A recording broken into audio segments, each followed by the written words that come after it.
Je remercie celles et ceux qui ont préparé cette réunion sous la houlette de Christophe Philippe.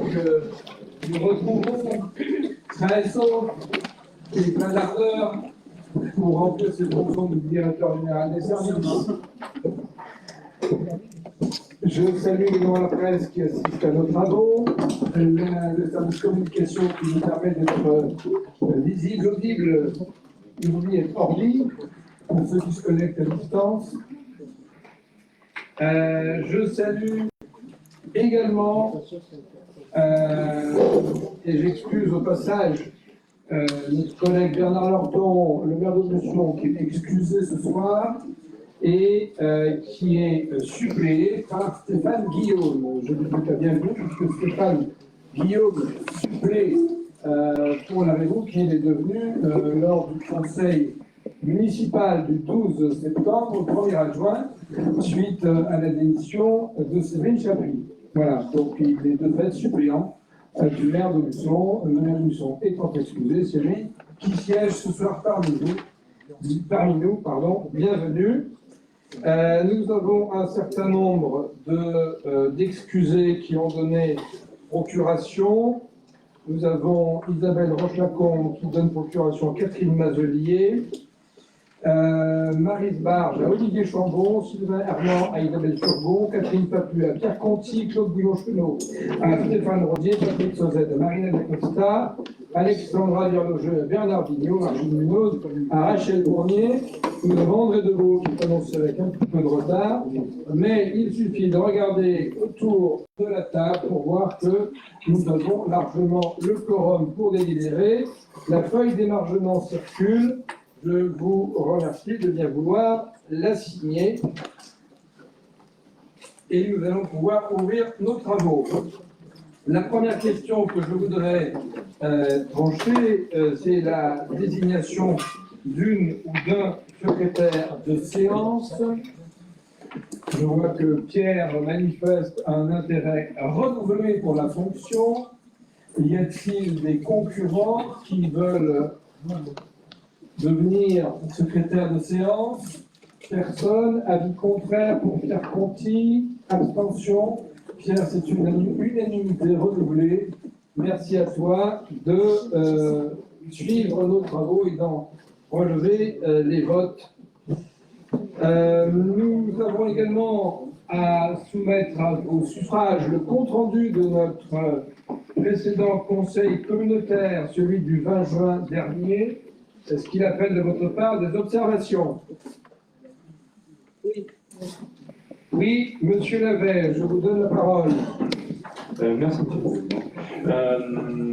Comme je n'étais pas présent la dernière fois, je participe à vos votes.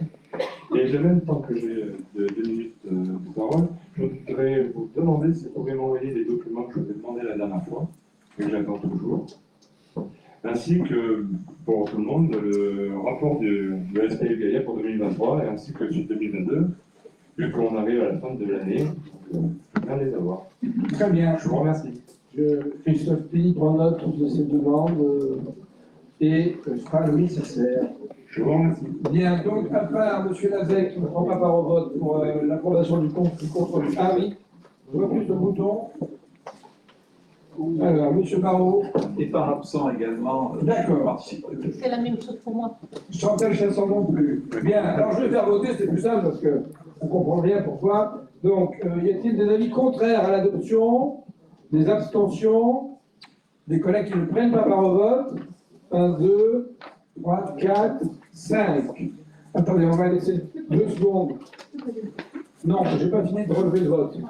Donc, M. Lavet, Chantal Chassan, Ghislaine Dubien, Michel Gonin et Philippe Barrault. Voilà.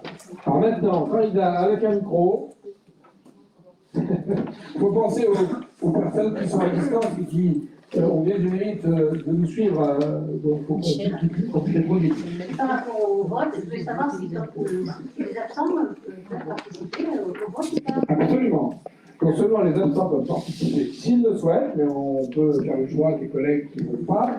On peut aussi voter pour, voter contre. Il n'y a aucun empêchement. Voilà, merci. Le compte rendu est approuvé. Le premier rapport que vous avez lu évidemment avec intérêt concerne le fonds de péréquation intercommunale et communale que les financiers, je salue le directeur des finances à Noël Fleury qui est au fond, voilà, vous savez, comme ça vous l'aurez repéré, qu'on appelle le FPIC en langage de financier de première langue. Et que Olivier Chambon va nous vulgariser de la manière synthétique dont il a l'habitude. Olivier, c'est à toi. Merci, Monsieur le Président. Donc, la répartition dérogatoire du fonds de péréquation des ressources intercommunales et communales qui vient chaque année à peu près à cette époque. Donc, on a décidé de vous proposer cette répartition dérogatoire pour aller très synthétiquement la volonté que nous avons eue avec le Président et de vous proposer, à travers les différentes sommes qui pouvaient évoluer, à ce qu'on grave dans le marbre, on pouvait le faire, les montants perçus par les communes en 2023. C'est-à-dire qu'en 2024, on propose que les communes perçoivent la même somme qu'en 2023 et que sur le petit reliquat, le petit plus qu'on pouvait avoir des services de l'État, c'est-à-dire à peine plus de 30 000 euros, que ce soit l'intercommunalité qui bénéficie de ces 30 000 euros, notamment pour plusieurs points. Le premier, qu'on a délibéré en CLEC et qu'on a délibéré ici, et dont on avait parlé au budget collectif 2024, c'était de mettre à zéro les attributions de compensation négative des communes de Saint-Victor, de la Renaudie et de Sainte-Agathe.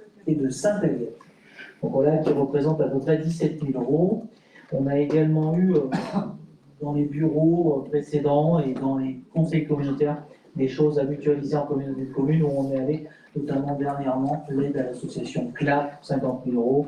Donc ces 30 000 euros, on propose qu'ils soient reversés en recettes à l'intercommunalité. On ne peut pas toujours avoir que des dépenses en intercommunalité et de figer et de permettre aux communes d'avoir la même somme en 2024 qu'elles ont eu en 2023 pour leur budget. Par rapport à ça, est-ce que vous avez des questions? Des oppositions? Des abstentions? Merci. Je te laisse enchaîner tous les rapports financiers. Deuxième question. Alors ça, c'est pas très attrayant, les 3-4 points qu'on va voir. C'est une demande des services de l'État, des services fiscaux, pour faire une provision pour dépréciation des comptes de tiers, c'est-à-dire de prévoir dans le budget de l'année prochaine les créances éteintes et les créances en non-valeur, qui sera le cas l'année prochaine, pour que le budget soit sincère, qu'on les prévoit et que ça n'arrive pas au fil de l'eau chaque année. Pour cela, il nous est proposé de provisionner en dette pour les dettes antérieures en 2023, 7 000 euros sur le budget principal, 2 500 pour le SPANC et les déchets ménagers. On espère ne pas les utiliser, mais on a de force de le faire, donc de les inscrire au budget correspondant. Des questions? Des abstentions?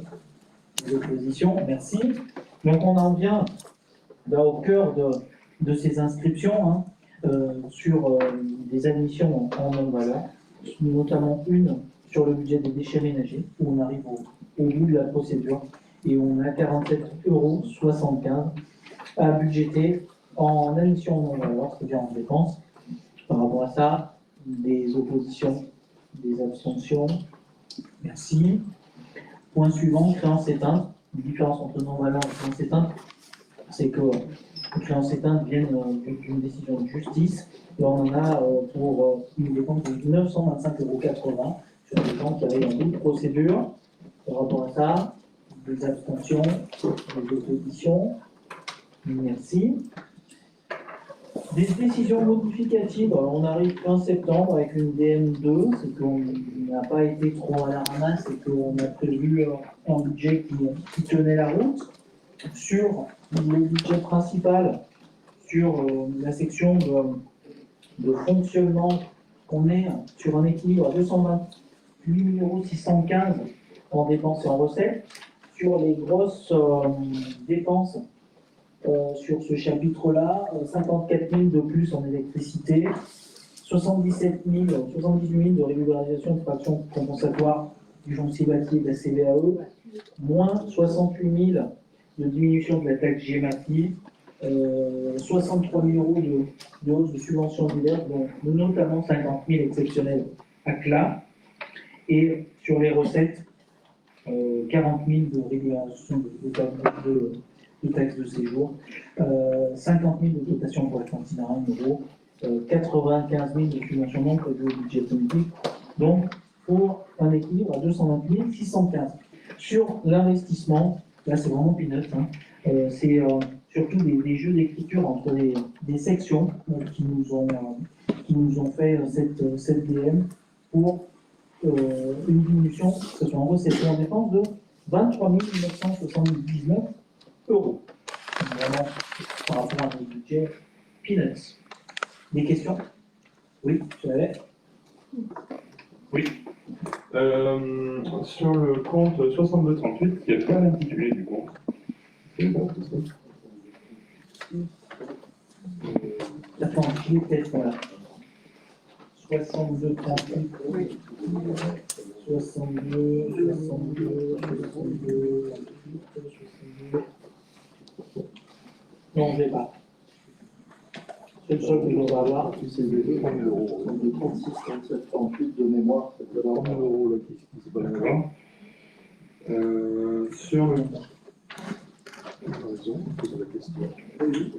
Sur le compte 657 341, subvention aux communes membres du groupement, quelle subvention n'a pas été attribuée?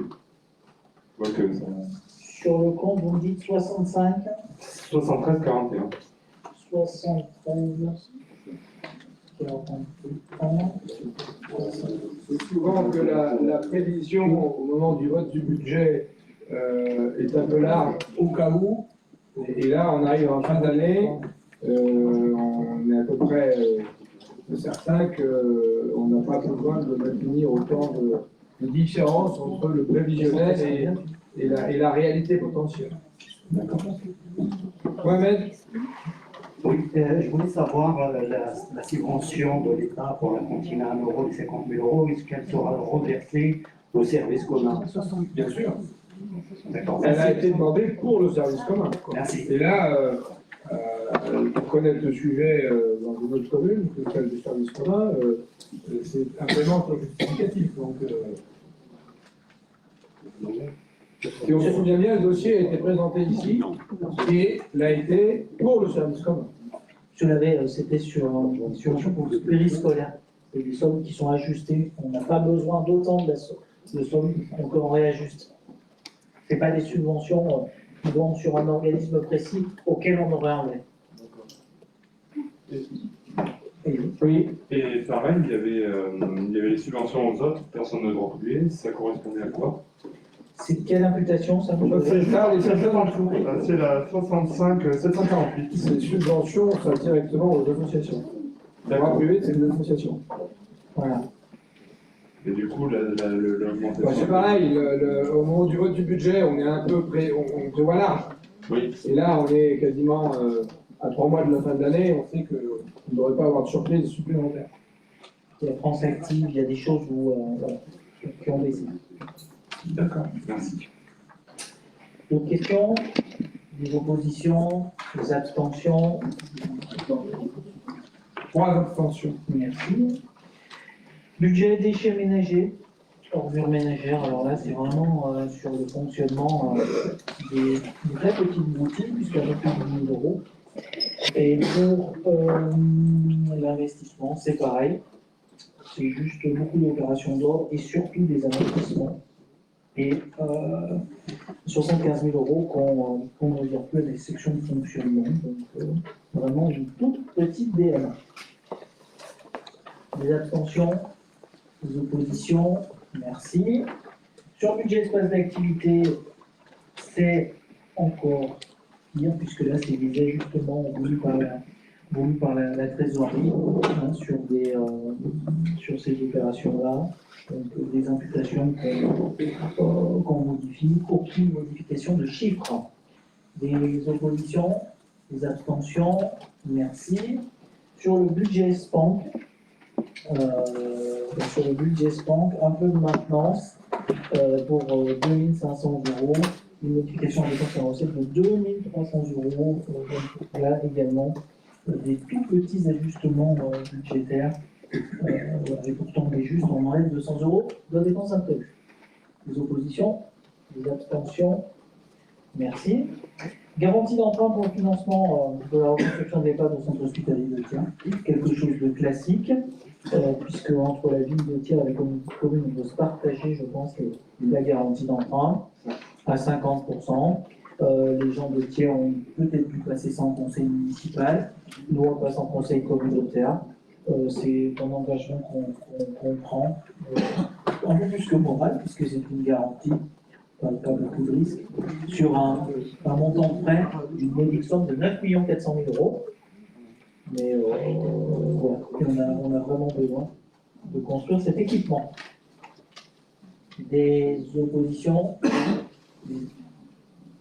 Merci. Monsieur Baron, tu prends la parole au vote? Non, c'est pas ça, c'est par rapport à la discussion. Évidemment, je suis très en faveur de la garantie accordée au centre hospitalier, ce d'autant plus que c'est des EHPAD qu'on ne gère pas, donc ça fera moins d'argent pour nous. Au niveau des places, ça conduit à une diminution des places ou non? Non. C'est équivalent? Il y a même une légère augmentation. Pour que tout le monde comprenne ce dont on parle, hein, il s'agit de reconstruire l'EHPAD, le Belvédère, sur le site du Faux, à côté de l'EHPAD de l'Aquarelle. Et avec un nombre de places en légère augmentation. Merci. Sur l'objet de la délibération, des oppositions, des abstentions, merci. Un petit remboursement de frais pour un doctorant, on en a déjà parlé, on a une subvention de l'Agence nationale de recherche, ça c'est bon. Un remboursement de frais pour un doctorant, on en a déjà parlé, on a une subvention de l'Agence nationale de la recherche technologique. Ce doctorant a payé ses frais d'inscription, c'est pas lui qui aurait dû les payer, donc c'est une demande de remboursement de ses frais à hauteur de 480 € qui était prévu dans la convention. Des abstentions, des oppositions. Merci. Merci, Monsieur le Président. Merci Olivier. En affaires générales, alors les services communs sont des services qui sont par nature un peu expérimentaux. On essaie de faire dans une optique d'efficience et d'économie, et puis on expérimente. Hein. On voit que des fois c'est heureux, puis des fois c'est moins heureux. Et là, à la lumière de l'expérience, on a souhaité remettre un service commun à TDM, un service communication à TDM et un service commun à la ville, dans la mesure où l'élément le plus important à retenir, c'est qu'on n'est pas sur la même temporalité. Une commune, les maires qui le savent, qui sont là le savent, une commune, elle intervient quasiment au quotidien dans la communication. Une intercommunalité a un rythme un peu plus, je dirais, non lié à l'urgence, et donc on n'était pas sur le même pas de temps, et la mutualisation présentait in fine un intérêt assez mince. Donc on a souhaité, le maire de Thiers et moi-même, vous proposer d'y mettre un terme. Voilà. Des avis contraires, des abstentions, merci. Le rapport suivant concerne les statuts de la communauté de communes. Alors, si je peux être le plus synthétique possible, quand vous ennuyez avec à la fois une exégèse de la loi du 18 décembre 2023, ni les statuts in extenso de Thiers d'Or et Montagne, je vous dirais simplement que dans notre fonctionnement depuis la création de TDM, toutes les compétences en lien avec la petite enfance étaient déjà transférées dans les quatre communautés de communes, étaient transférées déjà aux 4 intercos par les communes. La loi que je viens de citer du 18 décembre 2023 a considéré que cette compétence devait redescendre aux communes.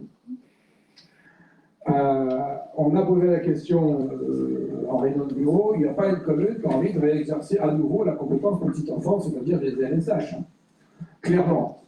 Sauf que, et les crèches. Donc, sauf que, pour être parfaitement sécurisé juridiquement, il faut que postérieurement au vote de la loi du 18 décembre 2023, on indique clairement dans nos statuts qu'on souhaite conserver une compétence qu'on exerce déjà. Voilà. Donc, c'est tout simplement ça qui nous est proposé. Sinon, par défaut, alors, pour tout vous dire, hein, il y a l'association des intercommunalités de France s'est mobilisée. On ne comprend pas comment ce truc-là a pu être voté au Parlement. Pas tellement d'autres choses comme ça. Surtout que oui, personne ne demandait rien.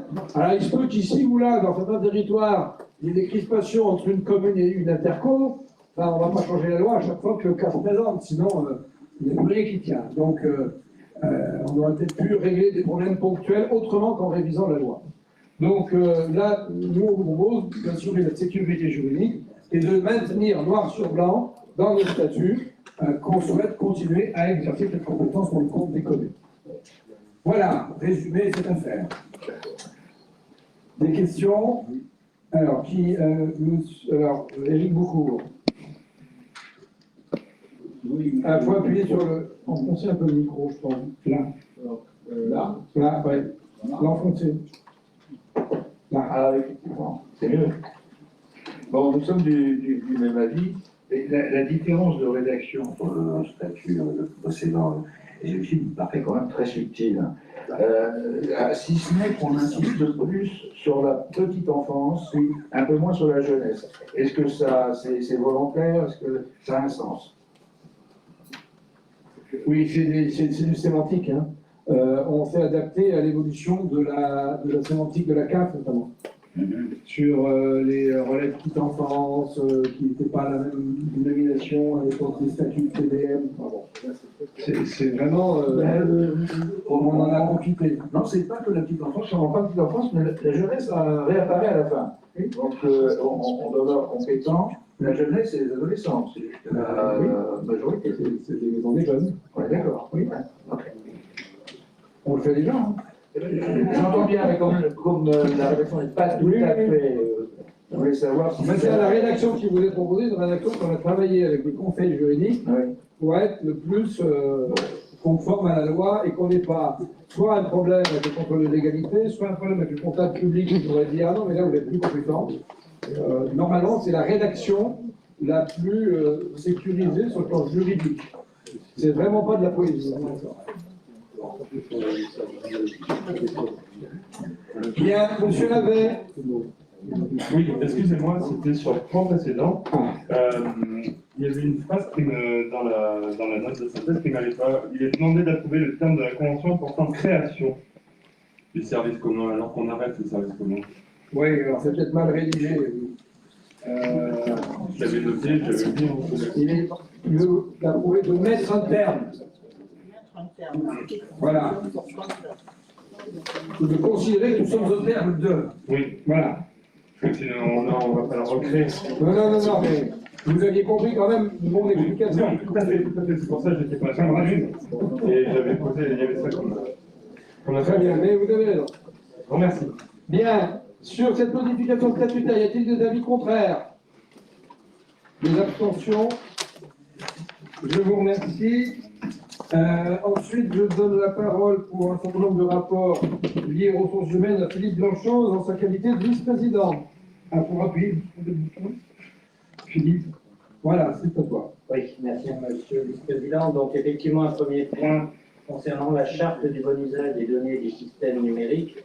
Donc quelque chose d'assez classique, mais qu'on se devait de faire. Donc vous avez l'exemplaire au niveau des différentes pièces. À souligner toutefois que le CSP a donné un avis favorable lors de notre rencontre du 27 juin. Donc je ne sais pas si vous avez des questions sur ce point. Monsieur Barrault. Oui, quand on lit l'intégralité de l'annexe, c'est quasi orwellien, hein. Il y a 13 pages.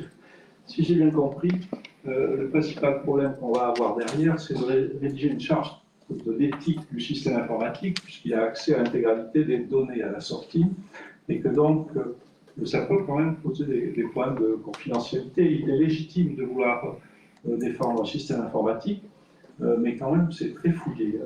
Personnellement, je trouve que ça l'est trop, et qu'en particulier, si j'ai bien compris, par exemple, des mails qui passeraient par TDM adressés à un élu, peuvent être lus par le système informatique.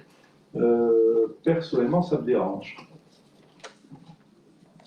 Alors, le document qui a été présenté correspond à une annexe légale, c'est-à-dire qu'on n'a rien, il n'y a pas de fantaisie locale. J'ajoute le fait que, comme dans la fonction publique hospitalière, les fonctionnaires territoriaux sont liés au secret professionnel. Après, on parle de personne, mais il n'y a pas de système parfait. Hein. Bien, d'autres questions? En fait, pour être transparent jusqu'au bout, hein, un document comme ça, il y a un petit moment qu'on aurait dû le mettre en œuvre. Bien, avis contraire, avis contraire, M. Barrault, abstention. Merci. Toujours Philippe Blanchose. Oui, concernant la modification relative à la mise en œuvre du régime indemnitaire tenant compte des fonctions, suggestions, de l'expertise et de l'engagement professionnel, le fameux RICEP. Donc, là aussi, on avait le détail en annexe 4. Donc, je ne sais pas là aussi si vous avez des questions. Avis contraire, abstention, merci. Vous aurez noté dans le rapport qu'il est indiqué que tout ça fait l'objet d'un travail en dialogue social assez poussé, puisqu'il y a eu des groupes de travail. Je remercie Philippe Blanchose d'y avoir participé et avoir pris le temps nécessaire avec les services pour aboutir à un document consensuel. Et pour finir, Philippe, un petit ajustement du tableau des emplois. Oui, pratiquement aussi, donc la modification du tableau des emplois avec effectivement la création datée du 1er octobre, donc d'un emploi au grade d'adjoint bâtiment à temps complet, un emploi au grade d'adjoint technique territorial à temps complet, un emploi au grade d'adjoint social à temps complet et 5 emplois d'adjoint technique à temps complet.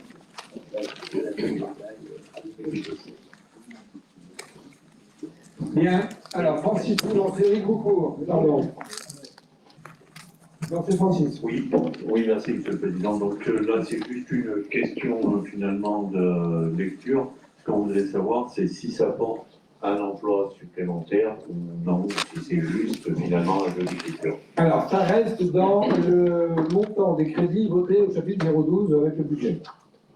Alors après, ici ou là, on peut avoir des postes qui sont créés ex nihilo sur des grades particuliers suite à des départs de fonctionnaires, vous connaissez le sujet, qui partent à la retraite avec un grade plus élevé, on n'a plus aussi de grade en dessous, donc voilà. Mais on reste dans les tours de la masse salariale telle que votée par notre Assemblée délibérante.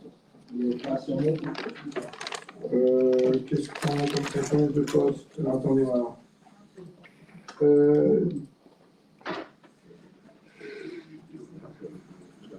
Si, oui, le cas, c'est Christophe Philippe. Dis-le avec le micro, pas tout, c'est interdit. Si je te donne la parole, tu peux la prendre. On a éventuellement le classe 1, contrat local, donc le premier d'accompagnement à la scolarité, puisque la caisse d'allocation familiale nous demandait depuis un petit moment de ne pas le mélanger au dispositif de réussite éducative et voudrait que leur financement repose sur 2 têtes distinctes et que on n'est pas un agent qui bénéficie sur sa propre tête de 2 subventions. Donc, voilà. Donc là, il y a peut-être de la création au milieu. Mais le reste, c'est des jeux d'évolution sans création. Bien, d'autres questions? Avis contraire? Abstention? Merci. Eh bien, je crois que Philippe a terminé. Merci. Rachel Bournier pour le rapport numéro 16. Merci, Monsieur le Président. Donc, ce rapport concerne le débat relatif aux autres accélérations des énergies renouvelables. Et dans le cadre de la loi du 10 mars 2023, qui concerne donc l'accélération de la production d'énergie renouvelable sur le territoire, un travail qui a été mené par le SCOT du parc naturel régional des Forêts a amené chacune des communes à localiser, réfléchir lors d'ateliers sectoriels en mars 2024 pour définir sur notre propre territoire quelles étaient les zones d'accélération très pressenties. Donc la loi prévoit qu'un débat se tienne au sein de notre intercommunalité pour identifier la cohérence de ces zones d'accélération en rapport avec notre projet de territoire. Donc il a eu lieu le 20 juin 2024 en présence de Bernard Lepton, président de l'information SCOT du parc naturel du Grand Forest. Et donc, il nous est demandé d'acter la tenue de ce débat. Et c'est l'objet de cette délibération. Merci. Monsieur Lavet. Oui, comme vous l'avez rappelé, dans le point, la loi prévoit qu'un débat se tienne au sein de l'organe délibérant de l'établissement, de l'EPCI, je veux dire, c'est-à-dire nous.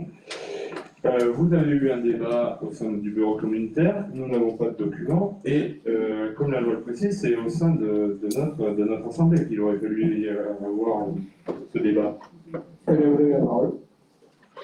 Merci.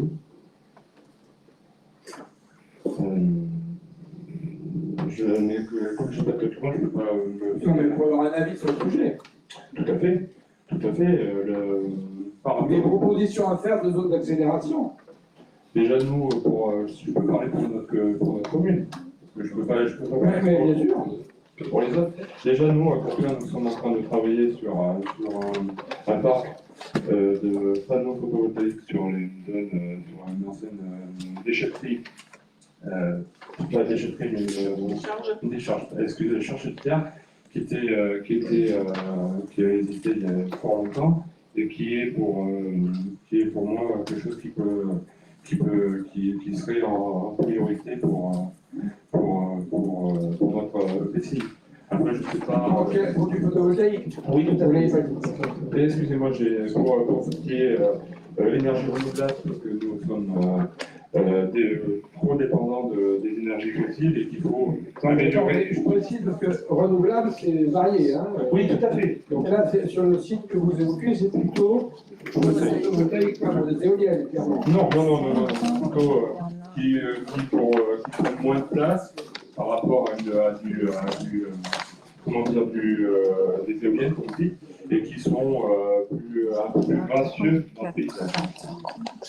Voilà. C'était pour ma commune. Après, je ne sais pas si dans vos autres communes, messieurs et mesdames. Tous les maires ont été associés. Je rappelle que cette démarche s'est produite à l'initiative du syndicalisme du parc de Forêt, dans sa formation SCOT, schéma de cohérence territoriale, à laquelle nous appartenons en tant que PCI. Sous la conduite de notre collègue, pour excuser aujourd'hui Bernard Lepton, qui est le président de cette formation SCOT. Et que toutes les communes ont été invitées à des réunions de secteur. Sur TDM, on va avoir au moins 4 secteurs de mémoire, voire 5, qui ont été invités à des réunions publiques pour faire remonter les suggestions. Alors, Christiane Sanson a demandé la parole. Oui, moi c'était simplement pour dire que la zone à laquelle tu fais allusion, c'est une zone effectivement photovoltaïque où il y a un projet sur Courpierre et elle a fait l'objet d'une délibération municipale et elle est absolument intégrée dans le plan de synthèse de la communauté de communes. Elle en fait partie, donc. Merci. Alors, Francis ou Eric, je ne sais pas. Oui, nous sommes évidemment tout à fait favorables au développement des énergies renouvelables. Nous avons d'ailleurs voté cette semaine même le plan d'accélération concernant entière. Par contre, ce qui concerne le territoire des communes, nous n'avons pas reçu de compte rendu de commission, pas de document relevé des clients. Nous n'avons aucune information. Je ne sais pas sur quoi on vote aujourd'hui, ça je ne comprends pas. Donc, on prend acte qu'il y a eu une démarche, que j'ai rappelé, qui a été avec les communes, les maires, donc. Et le public. C'était des réunions publiques. Et tous les travaux qui résultent de la procédure sont sur le site internet du parc, dans la formation SCOT. Tout est en ligne, tout est accessible.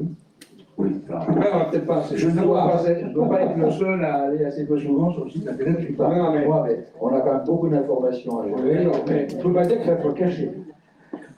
J'irai pas jusque-là. On aurait pu avoir l'information du signalant qu'on aurait parlé sur les choses internet du parc, par exemple. Voilà. C'est ça qui me gêne.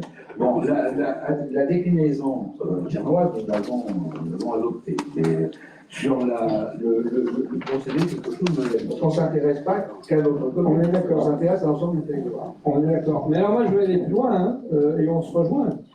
Moi, je suis très gêné du procédé global, où l'État nous demande de faire remonter des propositions, on ne sait pas ce qui va en être fait, on a des délais extrêmement contraints.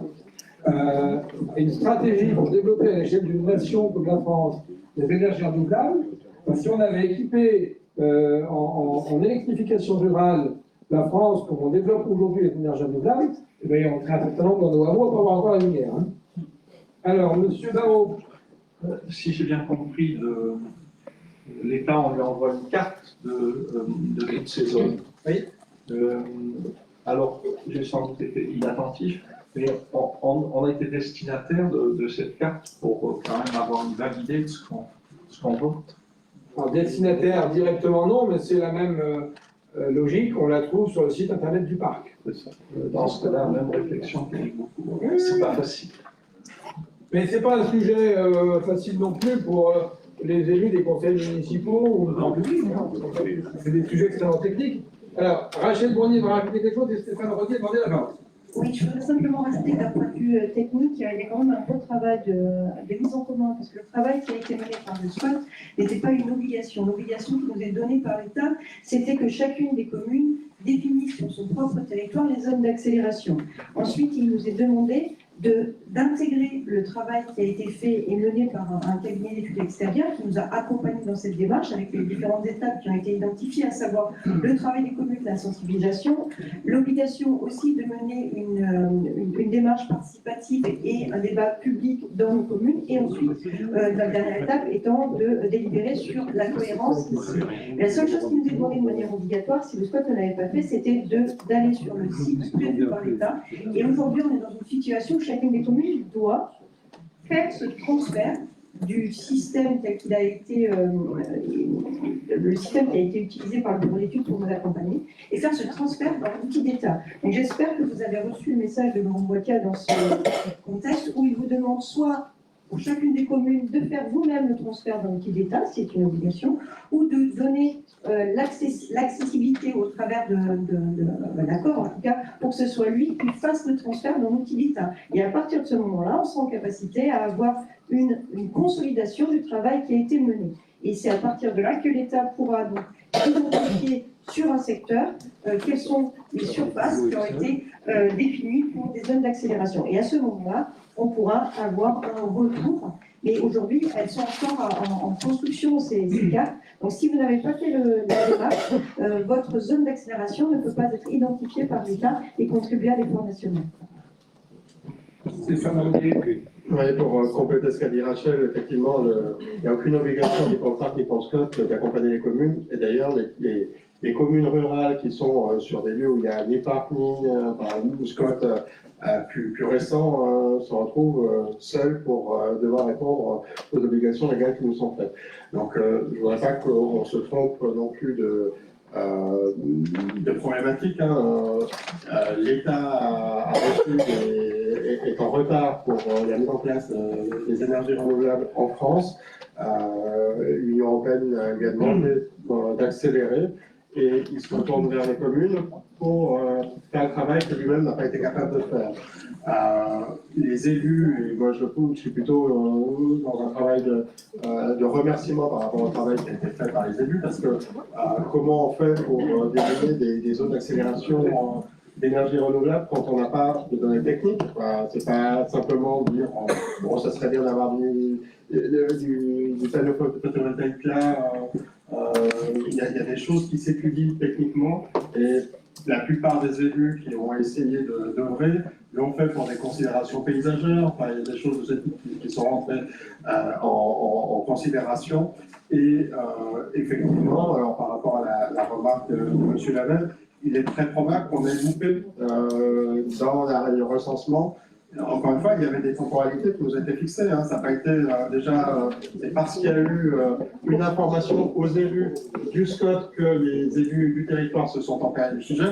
Sinon, le plus probable, c'est qu'aucun conseil municipal du secteur n'aurait voté des zones d'accélération d'énergie renouvelable, parce qu'il faut déjà savoir que les lois ont été votées. Hein. Donc, heureusement qu'il y a un parc, heureusement qu'il y a un schéma de cohérence territoriale sur notre secteur pour qu'on puisse rendre un travail qui est certes imparfait, mais qui existe et qui en plus ne bloque rien quant à l'avenir. C'est aussi le point que je souhaite faire passer. C'est pas parce que des zones, enfin, il peut très bien y avoir des zones photovoltaïques sur des zones hors zone d'accélération d'énergie renouvelable. Ça ne bloque rien. Francis, vous? Non. Pour appuyer. Oui, merci, Monsieur le Président. J'aurais voulu savoir si ce débat avait été l'occasion de susciter des énergies renouvelables en portage propre par la Comcom qui prête l'eau de chaleur dans les zones industrielles ou des choses comme ça. À ce stade, non. Pour des raisons de capacité d'investissement. L'atmosphère, c'est des millions d'euros. Donc pour l'instant, on n'est pas allé dans cette direction, mais je note avec dire que ça pourrait paraître justifié. À étudier, évidemment. Bien, l'idée, oui. Il est quand même encore largement assez Oui, non, à faire au moins quand même le tableau du site. Oui, mais là, encore une fois, l'Interco n'a pas inventé de site pour elle-même. On est là pour rappeler que ça a été fait, que les communes s'en sont saisies. Voilà, après, c'est chaque commune qui vient pour elle-même, dans des logiques de subsidiarité, dire ce qu'elle pense devoir être souhaitable. Mais enfin, mais ce qui est le plus intéressant, c'est d'avoir la carte. On parlait de Philippe Barrault tout à l'heure, mais encore faut-il qu'elle soit, que la carte dans l'état où elle est aujourd'hui, pas finie. Parce que tous les deux PCI sont en train de faire le travail qu'on fait ce soir. Prendre acte qu'il y a eu un débat. Voilà.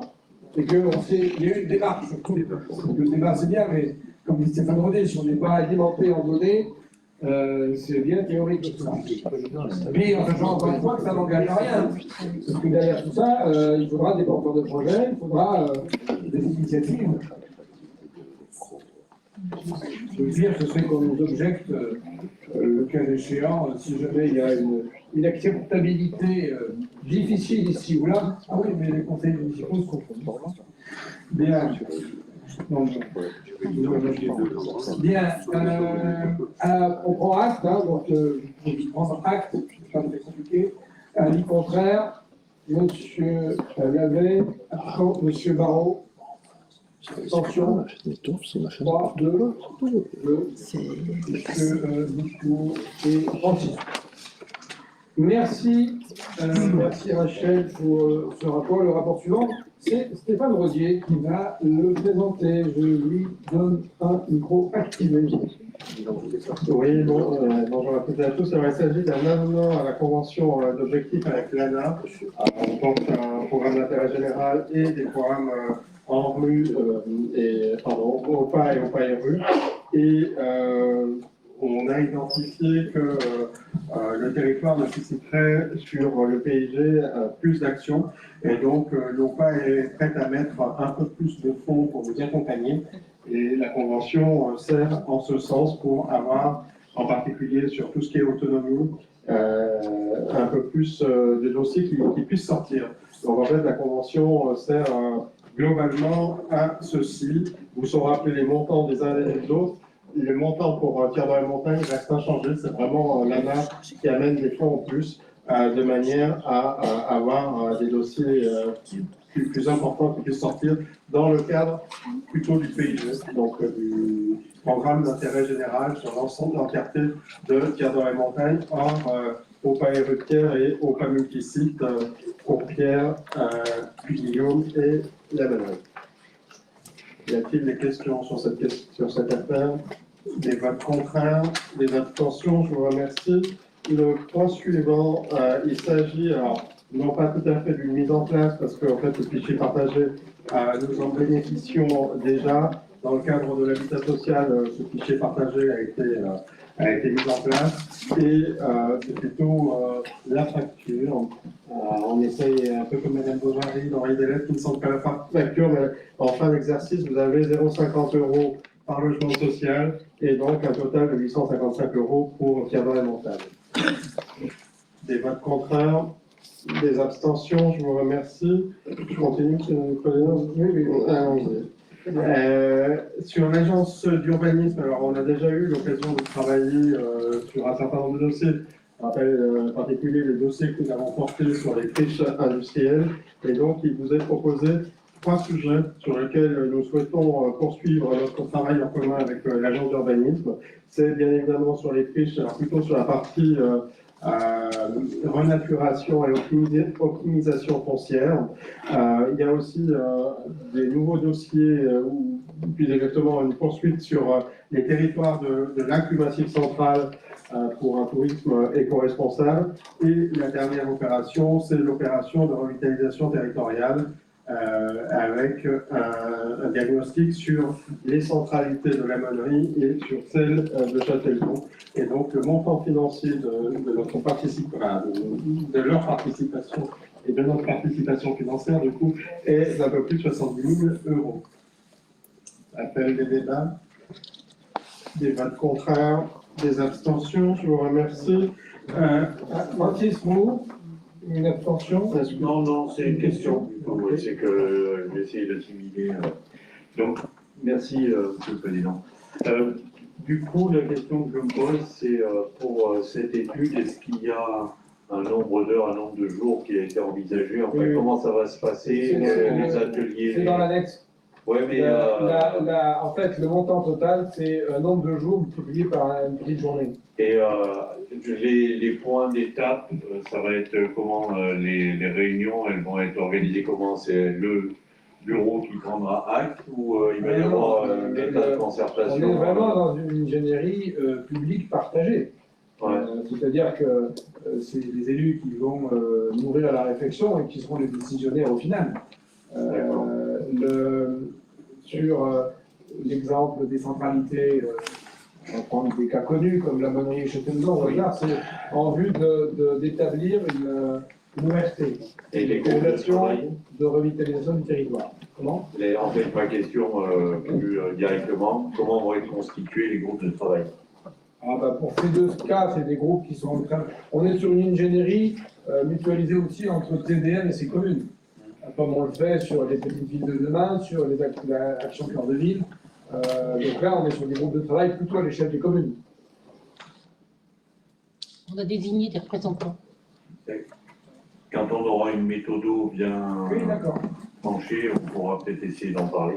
Oui, oui. Après, c'est au cas par cas, il n'y a pas une méthode, ça dépend du projet. Un projet d'ORT et un projet de territoire, comme on l'a fait. Je rappelle que c'est l'agence Urbain qui nous a accompagnés sur le projet de territoire. Oui, mais c'est vrai que les opérations de revitalisation, c'est toujours des étapes intéressantes et sur lesquelles il faut une pleine participation. Je rappelle que sur la partie friche industrielle, ils ont fait toute une cartographie. Alors, il y a beaucoup de débats entre les élus qui ont bien voulu participer à cette opération où on a fait une cartographie, on a essayé de trouver les sujets les plus efficaces pour la suite. Alors, sur 3 types de dossiers. Patrimoine industriel avec une qualité patrimoniale intéressante, donc 28 parcours dans les armes, c'est le président. Des sites industriels sans qualité mais qui peuvent être remis sur le marché et des sites de renaturation. En fait, on avait à peu près 2 sites à chaque fois. Ça a été un gros travail et pour le coup, il y a eu beaucoup de réunions, alors à la fois avec les élus de concertation et puis sur les lieux mêmes pour se rendre compte. Ils nous ont vraiment fait avancer quant à la réflexion. Je ne sais pas si les élus qui ont participé à cette opération veulent prendre la parole, mais ça a été quand même un gros travail qui nous a permis de franchir un cap. Oui, j'ai donc participé, pour le compte de ma commune, à ce travail sur les friches industrielles. C'est un travail qui nous a apporté beaucoup de connaissances, une meilleure appréciation du dossier que je souhaitais présenter.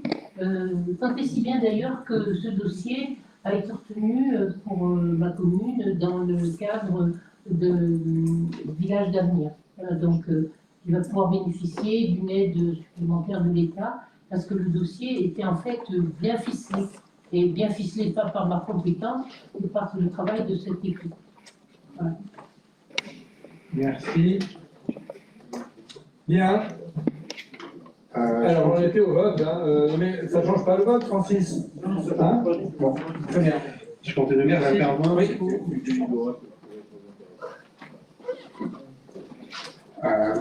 Du coup, sur l'affaire 20, en fait, il s'agit d'une acquisition d'un bâtiment situé place de l'Europe-Actière pour accueillir une brigade de gendarmerie, une brigade de proximité, mais qui a vocation à travailler sur l'ensemble de Cabré-Montagne, plutôt dans une, on appelait avant la police de proximité, pour faire un peu bref, et pour essayer plutôt dans une approche semi-éducative. Avis contraire. Ah, monsieur Hervé.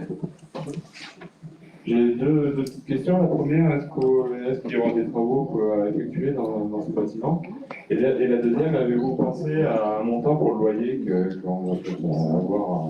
Alors, des travaux non, puisque sauf rafraîchissement, c'est des locaux qui sont actuellement occupés par une étude notariale. Hein. Oui, qui était en Pôle emploi. Oui, donc c'est non, c'est à côté. C'est Maître Hidra. Donc c'est tout à fait fonctionnel. Après, le montant du loyer, ça, il n'y a pas de données aujourd'hui, parce qu'évidemment, on va être entre un bailleur public et un locataire public. Donc ça va être des discussions entre gens fauchés. Bien. D'autres, vous avez voté peut-être non, M. Barrault? Juste plusieurs questions. Est-ce que c'est une création, cette brigade? Oui.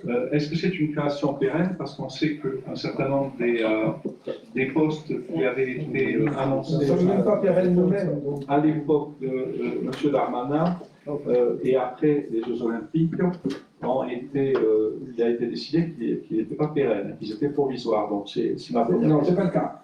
Là, c'est les postes pérennes. Oui. Est-ce que C'est pérenne tant que le ministre décide de maintenir ses politiques. On va Et le Parlement doit voter les crédits. avec la fiabilité de l'État. Voilà. Donc, par ailleurs, est-ce que cette brigade remplacera l'implantation en centre-ville? Non. D'accord. Normalement, c'est 6 postes en plus. C'est 6 postes en plus, mais dans les Non, postes... on est dans le cadre, M. Barrault, dans le cadre des 200 brigades nouvelles créées en France sur proposition du chef de l'État. Il se trouve que dans le Puy-de-Dôme, il y en a eu 2 et qu'on a récupéré une des 2 à Thiers. Voilà, parce qu'on est occupé avec le maire de Thiers. J'ai bien compris, mais comme derrière, le ministre a pondéré sa pensée en disant qu'un certain nombre de ces postes ne seraient pas des postes pérennes, une petite inquiétude. Par Et là, ailleurs, vous devez observer que je suis le ministre. C'est pas les meilleurs de l'économie. donc de toute façon, c'est très judicieux d'acheter. Merci. Alors, je soumets donc aux voix. Avis contraire. Abstention. Je vous remercie. Ensuite, quelques achats beaucoup plus modestes sur les affaires 21 et 22 que je vous propose de voter ensemble, puisqu'il s'agit de réserves foncières autour du rond-point du Chambon, des propriétaires qui étaient plutôt disposés à vendre. Tout de suite, évidemment, l'objectif est de maintenir l'activité agricole sur ces parcelles. C'est une façon peut-être aussi de donner un coup de main à maintenir l'activité agricole. Souvent, on se demande bien ce que les EPCI peuvent faire ou les communes, ça fait partie du sujet. Philippe Barrault. Il n'y avait pas d'agriculteurs intéressés au niveau de la SAFER. Ah ben ça, on le saura quand la SAFER sera consultée, mais nous, on n'a pas vocation à régler cette question. Nous, on veut juste que l'usage agricole soit maintenu. Après, c'est l'affaire de la SAFER. Monsieur Lavet. Oui, D'où vient la différence de frais entre ces deux... La négociation. Parce que pour la même superficie... Pas tout à fait la même, mais après, il y a des questions qui m'échappent. Je vais quand même vous faire un aveu. Je suis relativement très incompétent sur la valeur agronomique d'un terrain agricole. Et évidemment, je ne vais pas que une histoire de maquignon, mais quelqu'un qui vend sa terre dit toujours qu'elle est meilleure que celle du voisin. Voilà, donc dans tous les cas, l'écart, on est dans une fourchette acceptable pour des terres agricoles, pour l'une comme pour l'autre. Voilà. Avis contraire. Ah pardon, une question pour Cicero. Oui, merci, M. le Président. C'est des terres actuellement déjà agricoles? Oui, oui, oui. Non, jachère. Oui. Ok, donc là, je laisse à faire, on verra. C'est ça. Avis contraire. Abstention. Je vous remercie. Ensuite, la parole est à Bernard Vigneault pour les abribus sur un petit bout de terrain que possède TDM à la Chaupriade. Voilà. Vous avez le rapport, en résumé. Oui, tu as résumé le rapport. Je vais le résumer d'une autre façon, bien sûr. Il est offert à la Comcom de délibérer pour mettre en place un abribus, comme ça a été fait lors des conventions précédentes. Et cet abribus se trouvera en face de l'usine Van Cleef, la dernière usine qui a lieu à la Chaupriade, qui se fait à la Chaupriade. Et c'est sur un terrain public, puisque ce terrain nous appartient. Et ce n'est pas sur la commune de Dora, c'est sur la commune de Thiers, et il appartient à TDM, ce terrain. Merci. On a acheté ça avec l'usine Rexo. Voilà. Donc je vais vous autoriser le syndicat mixte des transports à mettre un abribus. Avis contraire. Abstention. Merci. Philippe Kerr, quelques rapports sur les déchets ménagers avec un grand esprit de synthèse sur les rapports 24 et 25 que nous pourrions voter ensemble si personne ne s'y oppose. Merci, Président. Donc oui, en effet, il s'agit du rapport sur le prix et la qualité des services publics de prévention et de gestion des déchets ménagers et assimilés. Donc quelques points sur le rapport qui sont à noter. Donc une évolution de la collecte en 2023. Donc les collectes de sacs ont été supprimées en centre-ville de Thiers et dans le bourg de Châtellon. D'autre part, l'harmonisation des horaires des 4 déchetteries. La réduction des quantités importantes quand même en kilos de déchets par habitant et qui se poursuit.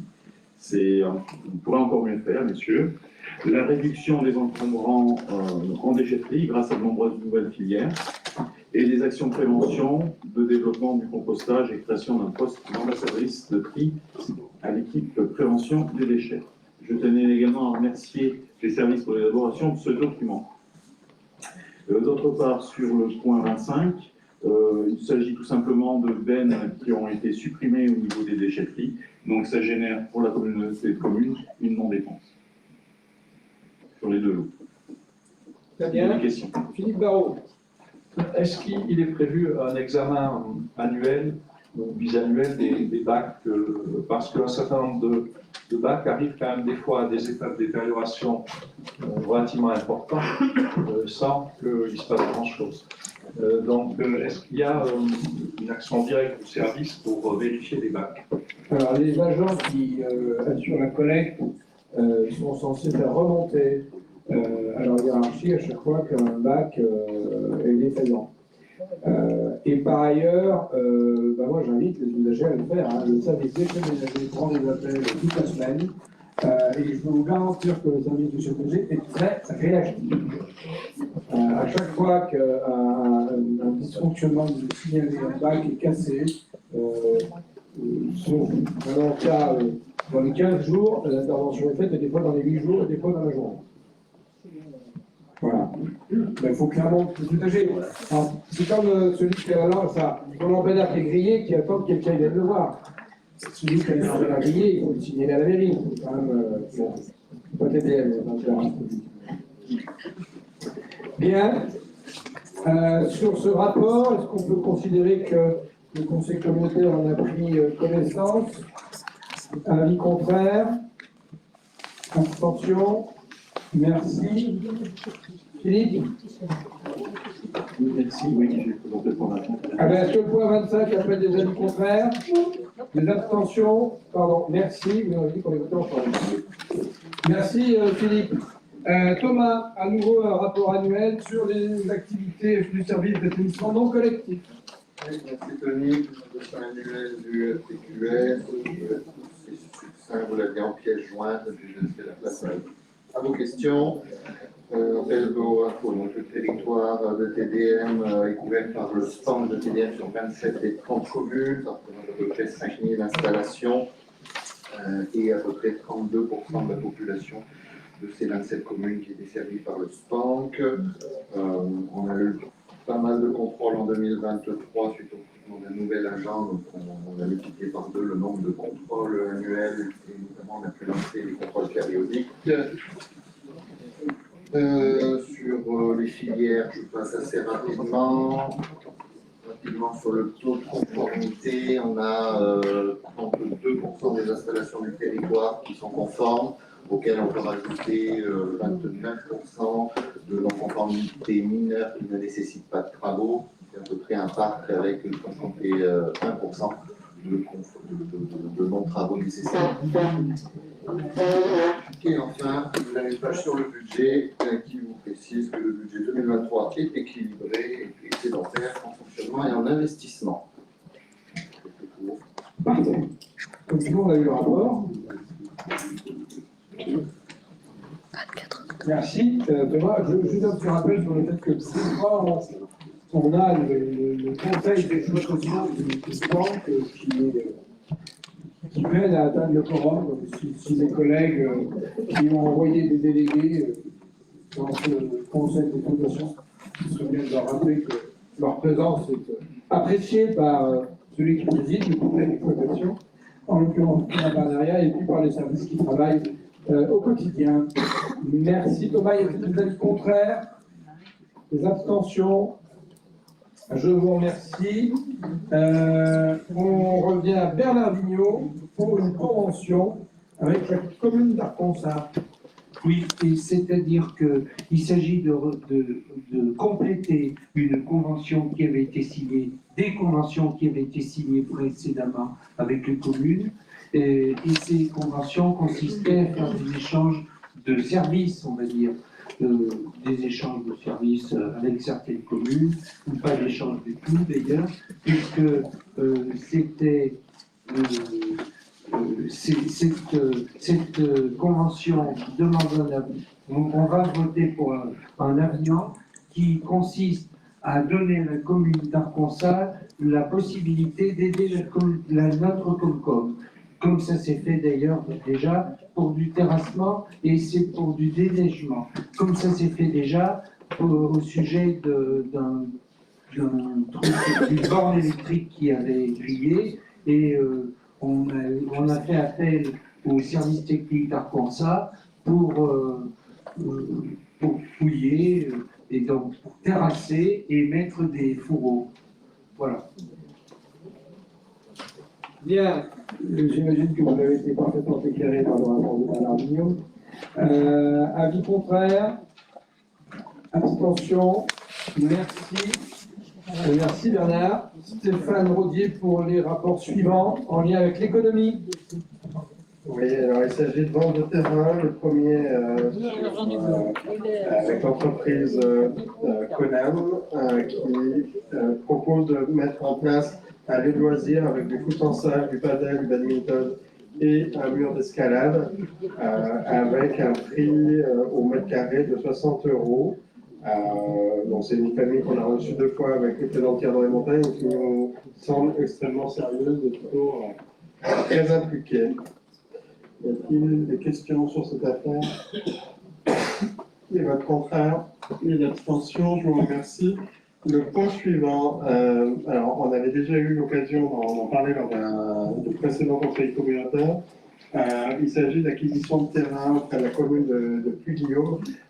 C'est une partie où c'est une zone d'activité économique, mais il se trouve que depuis on a découvert qu'il y avait des zones humides. Et donc il est proposé de revoir les prix, de bien acheter l'ensemble mais avec le prix qui était proposé hors zone humide maintenu, 13 € pour les surfaces constructives, et par contre 3 € sur les surfaces qui seront non constructives parce que en zone humide. Voilà ce que je peux dire sur cet aspect. Merci. Des votes contraires ou des votes contre le débat? Non. Des votes contraires, des abstentions, je vous remercie. Eh bien, on continue. C'est Stéphane Roulier par la suite. La société d'ingénierie plastique à Courpierre a demandé au bailleur qui est TDM de bénéficier d'une exonération de loyer. Alors tout simplement parce que l'entreprise aurait pu se prétendre dans la période Covid. Elle ne l'a pas fait et puis nous on ne les a pas non plus démarchés spécialement alors que l'État nous invitait à faire des exonérations totales ou partielles des loyers pendant la période Covid. Là l'entreprise traverse une difficulté et il s'avère que cette exonération de loyer serait la bienvenue et j'ai considéré que c'était un rôle de TDM d'aide et de soutien à l'économie puisque ça fait partie de nos missions. Voilà, c'est un petit peu dans l'esprit de ce qui se serait passé si l'entreprise l'avait demandé à l'époque du Covid. Voilà, des avis contraires. Ah, monsieur, pardon. Alors, attendez. Alors, d'abord, Francis Roux, dans l'ordre, comme dit exactement qui demande dans l'ordre. Donc, Éric Foucault. Oui, simplement savoir si d'autres entreprises en ont bénéficié, parce qu'il n'y a pas de. Alors, à chaque fois. On n'a pas de. Non. De traiter un dossier, pas un autre. Non, pendant la période Covid, normalement, je vais vérifier, je peux même pour dire la liste, de trois, parce que je ne l'ai pas, mais on a essayé d'être en soutien à toutes les entreprises qui étaient locataires de TDM. Et il se trouve que là, il y a pu y avoir un problème. Mais on a appliqué beaucoup la même règle. Monsieur Labbé. Vous avez expliqué le pourquoi, mais ça me pose pas un problème, parce qu'on est en 2024. Oui, ça fait 4 ans qu'il aurait pu demander. C'est surtout sur un problème qui dure depuis plusieurs années. Mais quand on regarde, on n'a aucun document, on nous avait donné aucun document, et je ne sais pas si vous aviez eu des documents qui vous en a donné, parce qu'on n'a aucun document sur quoi se reposer, parce qu'il vous dit qu'il a eu des difficultés. Mais si on regarde un peu cette entreprise, en 2020, quand on va sur Internet, on peut trouver des documents sur lui. En 2020, il a pu reconstituer son capital social. Il s'est augmenté de 50%. Et en plus, il a fait des bénéfices. Donc, pour moi, ça me pose un problème. C'est l'argent du contribuable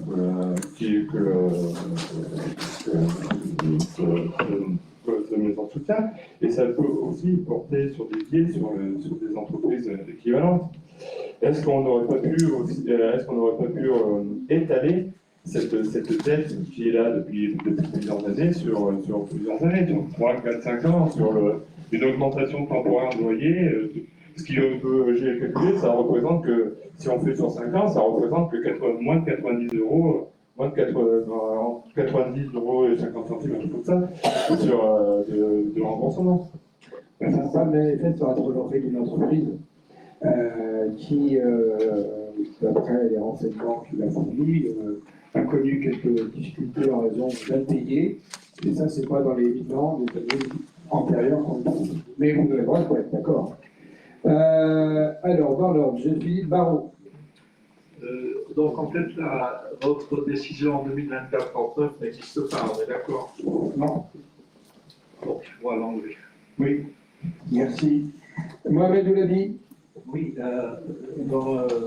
sur le même sujet, en fait, quand ces difficultés étaient en 2019 et non pas en 2020, ce monsieur qui demande donc une exonération, comme l'a rappelé M. Labbé, il a augmenté son salaire de 50%. Alors je ne sais pas si on a bien regardé ce dossier en profondeur, mais ça me paraît quand même assez bizarre qu'il demande une exonération, il s'augmente de 50%, et reconstitue son capital social, la difficulté, pour moi, elle était antérieure. C'était 2019, donc il a réussi à remonter la pente. Non, mais là, on vous parle d'une difficulté de 2023, 2024, pas de 2019. D'accord, d'accord. Je fais référence au Covid par analogie de ce qu'on a fait à l'époque Covid pour toutes les entreprises qui étaient locataires de TVH. D'accord. Donc en fait, c'est des difficultés. Après, c'est un raisonnement qui est contestable. Hein. C'est des difficultés récentes. Ah oui. D'accord, d'accord. Autant pour moi. Bien. Je vous propose de passer au vote. Y a-t-il, vous voulez prendre le vote? Non? Je voulais juste dire qu'on a d'autres entreprises sur le territoire qui ont la même activité. Et donc, c'était l'interrogation par rapport à une distorsion de concurrence, c'est tout. Ben après, la distorsion de concurrence à l'époque Covid entre les entreprises qui étaient locataires des collectivités et les autres, c'était la même chose. Bien, avis contraire. Une, voix, monsieur Lavet, abstention. Eh bien, monsieur Barreau. Merci. Pierre Rose pour le rapport 31, avec un micro. Pour accueillir les jeunes enfants, accompagner le bien vieillir, assister les plus âgés, préserver les équilibres de vie. Donc, ces employeurs à domicile, eh bien, ils ont une fédération, ils ne le savent certainement pas. Donc, cette fédération passe un partenariat avec Espace France Service pour eh bien, vulgariser leur travail, fournir des documents et bien renseigner les futurs des employeurs actuels ou les futurs employeurs ou les gens qui sont à la recherche d'emploi qui voudraient se mettre employeurs pour des travaux à domicile. Voilà. Donc c'est un partenariat entre la Fédération et l'Espace France Service de Courtier. Merci. Y a-t-il des questions? Avis contraire? Abstention? Merci.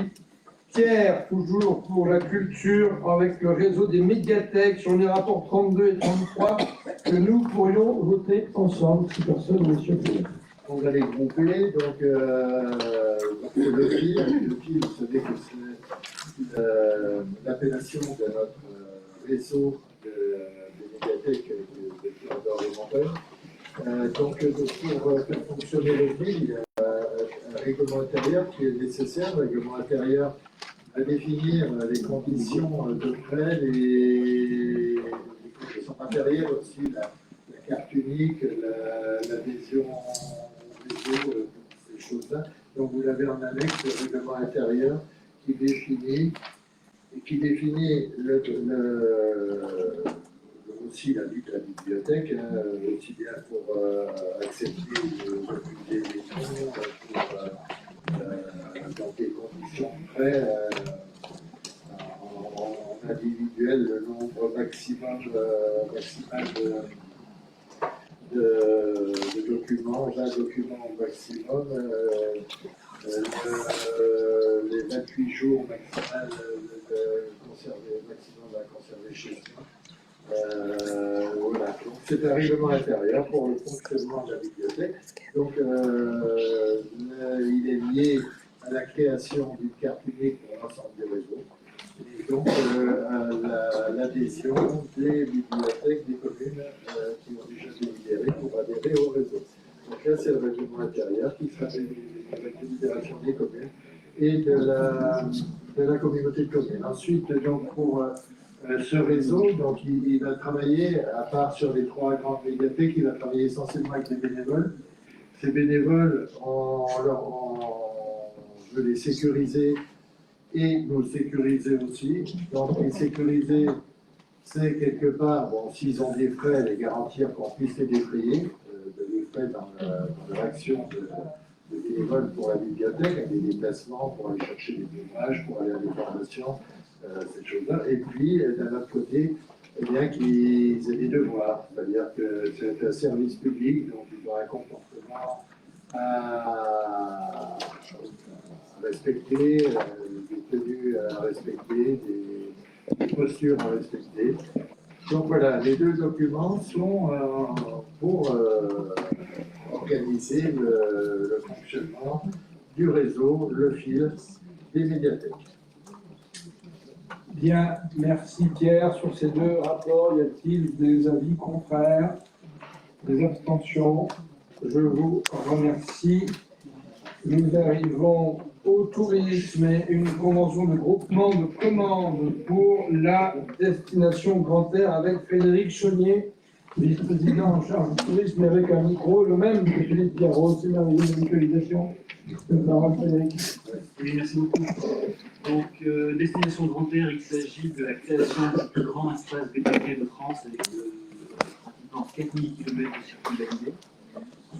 Ce projet est porté par 7 EPCI, des communes Ambert et Odo-Forez, Pays d'Urfé, Pays d'Atalis, Vichy Communauté, Rouen Agglomération, Loire-Forez Agglomération et la communauté de communes de Pierre, d'Or et Montagne qui est le chef de file de ce projet. Donc, ce programme d'action a été décliné en 3 axes. La mise en place d'une gouvernance dédiée, offrir une garantie de promesse pour le client et formuler la promesse client dans les communes. Donc là, il s'agit d'un déploiement de commande pour l'axe numéro 1. Pour financer cet axe numéro 1 qui est la mise en place d'une gouvernance dédiée, la structuration de gouvernance, le financement de l'animation et la coordination, ainsi que la création de l'observatoire. La répartition se fait au prorata des EPCI, mis à part pour Rouen Agglomération et Pays d'Urfé, puisque Rouen Agglomération prend la part du Pays d'Urfé. Et pour le pays de l'Atalis, il voit sa part prise par Vichy Communauté de 42%, mis à part le coût de la mise en place de l'observatoire.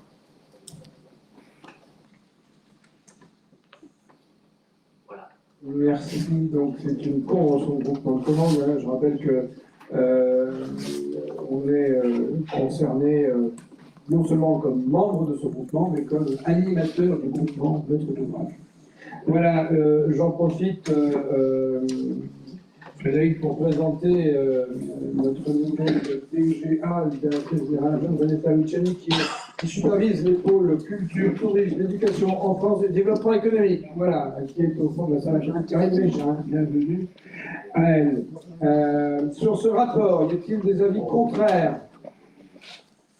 Des abstentions? Je vous remercie. L'ordre du jour avait aussi en fin de rapport les décisions prises dans la délégation que vous m'avez confiée, ainsi que les délibérations du bureau communautaire depuis notre précédente réunion. Voilà, nous avons épuisé l'ordre du jour, mais pas les participants. Merci à Pierre Conti et Philippe son travail de cette séance. Je vous souhaite à tous et toutes une bonne fin de soirée. Et je vous donne rendez-vous au prochain conseil le 28 novembre. Ah, pardon, Francis. Francis. Non, pas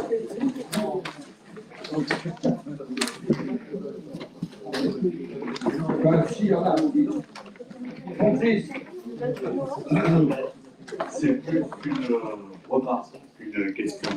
En fait, hier au conseil municipal d'hier, on a eu à délibérer pour un bâtiment qui a vocation à accueillir un médecin, voire plusieurs.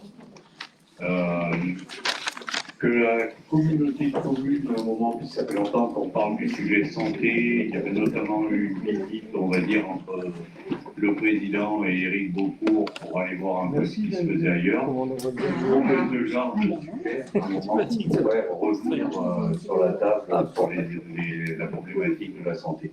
Voilà. Oui. Ça fait un moment qu'on en parle et ça devient prégnant. Alors, ça devient prégnant avec des situations très contrastées ici ou là et une vraie difficulté, je ne vous le cache pas, pour l'EPCI et les EPCI en général à trouver une place entre les initiatives privées, celles des communes, celles des départements, oui, plus les régions qui s'en mêlent. On est sur un sujet où, évidemment, que Pierre d'Or et Montagne a vocation à être utile à chaque fois qu'on sera sollicité, sous la délibération de ce conseil, Ensuite, si une fois qu'on a accumulé toutes ces initiatives ici ou là, eh bien, de trouver une solution s'il y avait des zones blanches pour les pourvoir. On ne peut pas dire qu'on soit totalement absent du dispositif, puisque si je prends l'exemple du centre départemental de santé, qui a implanté 2 médecins un tiers, c'est dans des locaux de TDM, payés par TDM. Michel Donin. Oui, Monsieur le Président, c'est peut-être une information, mais j'ai une station d'épuration, en l'occurrence, qui avait été identifiée par le parc dans le cadre du SAGE, qui a donné en l'occurrence 5% de subvention avec le département. Et j'ai déposé donc le dossier en 2022. Donc le temps de faire l'étude, le temps de choisir l'emplacement, la nouvelle station, qu'est-ce que c'est. Et le dossier a été déposé dernièrement. Pour l'agence de l'eau, il faut faire l'appel d'offres tout complet, et avoir l'arrêté du préfet et le résultat de la DDT. Donc tout ça a été fait. J'ai déposé le dossier en avril 2024. Donc c'est quand même pas très important. Et là, pour l'instant, je n'ai pas de réponse de l'agence de l'eau, simplement la réponse, il n'y a plus de sous. Alors, il y a quand même eu, par le président, un certain nombre de millions qui avaient été accordés pour donner aux collectivités pour faire les travaux sur les réseaux d'eau et sur les réseaux d'assainissement. Le président de la République, je trouve ça un peu lamentable qu'on arrive à un stade où on a laissé les entreprises faire l'appel d'offres, répondre, et là maintenant qu'est-ce que je fais? Et qu'est-ce que je peux dire aux entreprises? Le délai est fini, ça ne court plus, il faudra faire un appel d'offres, il faudra recommencer. Et bien on n'est pas capable de dire quoi que ce soit. Et on annonce encore des subventions par là à travers, et alors qu'il n'y a rien du tout. Alors ça, je trouve absolument ça lamentable. Et alors, et la suite, elle est quand même à venir. Quand les nouvelles décisions de l'agence de l'eau vont être prises, puisqu'elles vont être prises au 31 octobre, les nouvelles, comment dirais-je, des nouvelles orientations de la part de l'agence de l'eau, où il va essayer de voir que les stations d'épuration vont être contrôlées, si elles sont pas aux normes, il y aura des pénalités, et qui pourront monter jusqu'à 1 euro du mètre cube. Où on est parti où dans ce pays? Moi, je partage alors on parle bien de façon communale, hein. Oui, bien sûr. La commune de Grande sur la France, à distance. Moi, je partage, je rappelle quand même que c'est le Parlement qui, à plusieurs reprises, a siphonné les crédits de l'agence de l'eau, des agences de l'eau. Donc, moi, je vous invite évidemment, dans ces cas-là, à interpeller les représentants de l'État, qui ne sont pas forcément responsables eux-mêmes, hein, mais puisqu'on a une nouvelle préfète qui arrive sur l'arrondissement, c'est peut-être bien qu'elle ait connaissance de cette situation et que le plus possible, elle intervienne sur les financements de l'agence de l'eau pour permettre à ta commune d'avoir le plus rapidement possible un financement. Alors, je dirais simplement, mon cher Tony, quand l'ancienne sous-préfète est partie, monsieur le préfet était là, je l'ai interpellé sur ce sujet, je lui ai écrit, j'ai même écrit à certains parlementaires, je n'ai toujours pas de réponse, et j'ai demandé à l'AMF l'autre jour à la réunion, en l'occurrence de savoir quels étaient les représentants du Puy-de-Dôme à l'agence de l'eau. J'attends encore la réponse, j'en ai pas, et j'ai rencontré encore avant-hier la sous-préfecture pour en parler, parce que je trouve ça, c'est pas possible. Si c'est pas une priorité de l'assainissement par rapport à l'eau, où on va? On est d'accord. Merci Michel de ton interpellation que nous ne pouvons que partager. Philippe Barrault. Juste une précision, dans vos décisions, le marché vidange SPANC était à quel montant? Oui, on va se renseigner, mais je n'ai pas appris par cœur tous les montants de ces décisions depuis 3 mois. C'est un projet. Voilà, non, mais tout d'abord, vous aurez la réponse. Thomas a la réponse, c'est merveilleux. Thomas, voilà, c'est bon. C'est un service complémentaire aux usagers, du coup c'est pas un montant global, ils ont répondu pour un tarif de vidange. Après les usagers s'inscrivent et on bénéficie d'une réduction sur la vidange pour information, vous n'avez peut-être pas donné grand-chose, 1 mètre cube, ça vaut 225 €, je crois. Et après, c'est à la carte, c'est quand l'usager s'inscrit pour bénéficier du service. Donc, il n'y a pas de montant global. Merci. Bien. Jean-Pierre Dubos. Oui, merci Monsieur le Président. C'était juste pour compléter un peu la réponse à Francis Roux concernant donc, la santé. Le 16 juillet, nous avons fait une commission santé et vieillir. Voilà. Donc on avait développé tout ce qui est fait, les efforts qui sont faits pour le DIRCO, concernant la santé, notamment la CPTS, le contact d'Octobre, une liste de choses qui ont été mises en place. Merci. Christiane Sanson. Oui, moi c'était pour donner suite à l'intervention de Michel Gonin de Méron, là, sur l'agence de l'eau, parce qu'on est dans la même situation pour un projet différent, pour notre projet police de l'eau à Courpierre, et ça fait des mois qu'on attend une subvention, des décisions, des réponses de l'agence de l'eau qu'on n'a pas. Donc le maire va interroger Madame la sous-préfète quand elle va venir le rencontrer, parce que c'est un gros sujet de préoccupation pour nous. D'autant plus qu'on est dans des cofinancements, bien que l'absence de la subvention de l'agence de l'eau peut bien sûr non seulement empêcher la réalisation des travaux, mais si ça traîne trop, peut entraîner la perte des financements déjà attribués. Bien, merci. Francis Roux. Oui, juste pour on va éviter de faire des débats. C'est pas un débat. C'est pas un débat. Justement, la commission de santé l'a enregistré, elle était très bien. On n'a pas encore pris rendez-vous la date pour la prochaine, mais bien sûr qu'on souhaite y être. Et tout à l'heure, il ne faut voir aucune critique dans ce que j'ai dit, c'était juste montrer l'aspect à soutenir des médecins, s'ils voient que la ville plus, la commune plus. Mais on sera au rendez-vous. Merci. S'il n'y a plus de demandes de parole, nous allons considérer que la séance est levée. Merci.